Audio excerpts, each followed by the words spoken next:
ডানা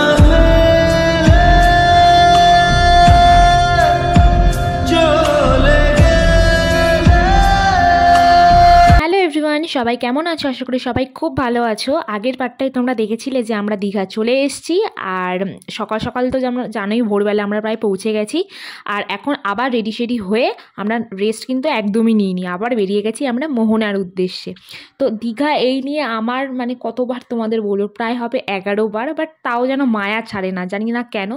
আর বাঙালিদের কাছে মানে কম খরচে একদম রিফ্রেশমেন্টের একদম সেরা ঠিকানা হচ্ছে দীঘা। তো চলে গেছিলাম আমরা দীঘা সবাই মিলে, খুব মজা করতে করতে। আর শুধু রাত্রিবেলার জার্নিটাই খুবই একটা মানে একদম বাজে এক্সপিরিয়েন্স ছিল। তো সকালবেলা একদম সকালে আমরা বেরিয়ে গেছি, দেখো পেটে তো সবার ইঁদুর দৌড়াচ্ছিল, খুব খিদে পেয়েছিল। বাট কিছু করার নেই, মোহনায় গিয়ে কিছু খাওয়ার প্ল্যান আছে। আমরা আমাদের হোটেলের সামনে থেকে একটা অটো পেয়ে গেছিলাম, মানে এই অটোটাই করেই আমরা সকালবেলা হোটেলে পৌঁছেছিলাম। তো এই দাদাকেই বলেছিলাম যে কিছুক্ষণ পরে এসে নিয়ে যেতে। তো আমাদের রেডি হয়ে যাওয়ার পর দাদা এসেছিলো আমাদের নিতে। তো একটা অটোতে আমাদের মোট 7 জনের হয়ে গেছিলো, কোনো অসুবিধা হয়নি। তো আমরা যেহেতু যেই টাইমটায় গেছি 25 ডিসেম্বর, মানে প্রচণ্ড পরিমাণে ভিড় ছিল। মানে হোটেলের দাম তো মানে উঁচু, যেটা মানে 1000-1200 টাকার হোটেল সেটাই তোমার 2500, 3000 এইরকম যে যেটা পাচ্ছে সেটা নিচ্ছে। যেমনি তোমার বাসের প্রাইস ছিল তেমনি তোমার ওই হোটেলেরও দাম। তো যাই হোক, এই টাইমটাও আমার ছুটি ছিল, যেহেতু আমার সব স্টুডেন্টের পরীক্ষা শেষ, আর কিছু কিছু স্টুডেন্টের তো মার্চ এপ্রিলে এক্সাম। তো ওই জন্য আমার চাপটাও কম ছিল। অভিজিতেরও ইয়ার এন্ডিংয়ে একটু ছুটি থাকে, ও সেই ছুটি ছিল, মানে মোটামুটি সবারই ছুটি ছিল। আমার ভাইয়েরও পরীক্ষা হয়ে গেছে, তাই ভাবলাম যাই একটু ঘুরেই আসি 2 দিনের জন্য। মানে আমরা গেলাম হচ্ছে শনিবার দিনকার রাত্রিবেলা, শনিবার রবিবার আর সোমবার থেকে মঙ্গলবার ব্যাক করেছি। মানে মোটামুটি 3 দিনই হয়েছে আর কি, মানে 2 রাত 3 দিন। আর এই দেখো আমরা চলে এসেছি হচ্ছে মোহনায়। আর মোহনা মানেই জানো এখানে শুধু মাছ আর মাছ, আর এই যে শুকটি মাছ। কার কার শুকটি মাছ খেতে ভালো লাগে অবশ্যই কিন্তু কমেন্ট করে জানিও। আমার শুকটি মাছ আগে ভালো লাগতো না, এখন ভালো লাগে। মানে আমি শুকটি মাছ তরকারির যে আলু বা যে সবজিগুলো দিয়ে রান্না করা হয় সেগুলোই খাই, বাট ওই মাছটা খাই না। তো এখানে মাছগুলো হয়তো আমরা সবাই জানি যে এখানে মাছের দাম হয়তো কম হবে, বাট এখানে কিন্তু মাছের দাম কম না। উল্টে আমাদের বাড়ির সামনে হয়তো মাছের দাম কম, বাট এখানে মাছের দাম কম না, খুবই হাই প্রাইস বলছিল এখানে। আর আমরা তো ভেবেছিলাম সকাল সকাল একদম সকালে আসবো, মানে আমরা তো ঢুকেছিলাম দেখলে 5:20 সময় আমরা জাস্ট বাস থেকে নেমেছি। আমরা হয়তো রেডি ফেডি হয়ে যদি 6টার মধ্যে বেরিয়ে যেতাম আমরা সূর্যটা দেখতে পারতাম, সূর্য ওঠাটা। বাট আমাদের ওই যে একটু একটু মানে কি আর বলবো, নাটক করতে করতে আমাদের অনেকটা টাইম হয়ে গেছিলো। তো আমরা এখন এসেছি তখন প্রায় 8টা মতো বাজে। আর এসেই অভিজিতের চোখে পড়লো হচ্ছে এই যে খেজুরের রস। তো ও খেজুরের রস খেতে খুবই ভালোবাসে, আমি তো কোনো দিনই খাইনি আর খাবার ইচ্ছাও নেই, মানে কেমন একটা লাগবে, আমি মানে এই ভেবেই খাই না। বাট কোনো একদিন টেস্ট করব, ইচ্ছা আছে আর কি। তো এই যে দেখো সূর্য তো উঠে গেছে, ভেবেছিলাম একটু ভালোভাবে সূর্য ওঠার এই সব পোজ দিয়ে ফটো তুলবো, বাট এইসব কিছুই হলো না, এই ল্যাদের জন্য আর কি।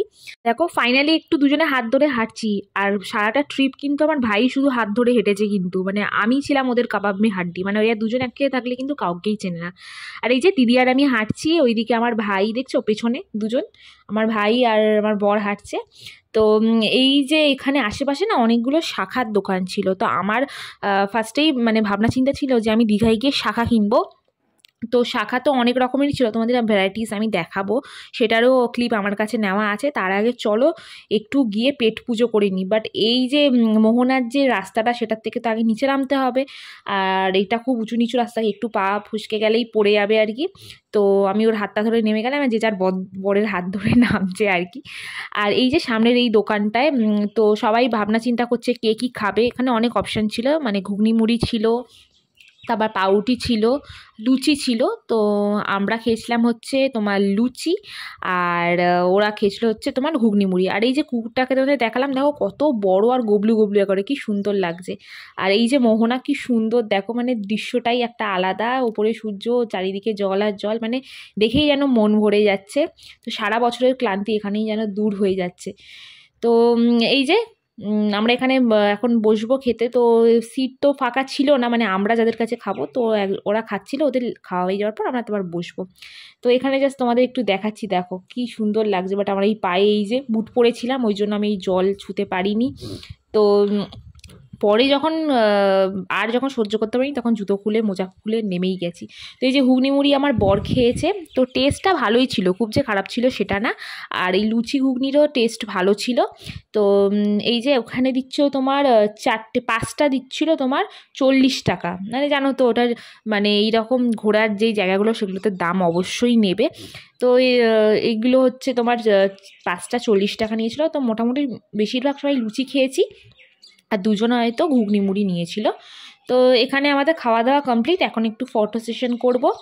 আর অনেকগুলোই ফটো তুলেছি, তার মধ্যে এই যে দাদা এসেছিলো, এসে বলছিল একটু ফটো তোলো, বাট আমার মানে এদের কাছ থেকে ফটো তুললে ঠিক থাকে, বাট একটা টাইমের পর না ফটোগুলো কেমন যেন আঠা আঠা হয়ে যায় আর উঠে যায়। তো ওই জন্য আমি আর মোবাইল থেকেই ফটো তুলেছি, এদের কাছ থেকে আমি আর ফটো তুলিনি। তো আমাদের মোহনা ঘোরা তো কমপ্লিট, এখন আমরা যাবো হচ্ছে উদয়পুর বিচ। তো তোমাদের নেক্সট ব্লগটা উদয়পুর বিচের ব্লগটা তোমরা দেখতে পাবে। তো আজকের ব্লগটা এতটাই, কেমন লাগছে তোমাদের অবশ্যই জানিও, আর আমরা কিন্তু খুবই মজা করছি। তো চলো আজকের জন্য টাটা, দেখা হচ্ছে নেক্সট ব্লগে।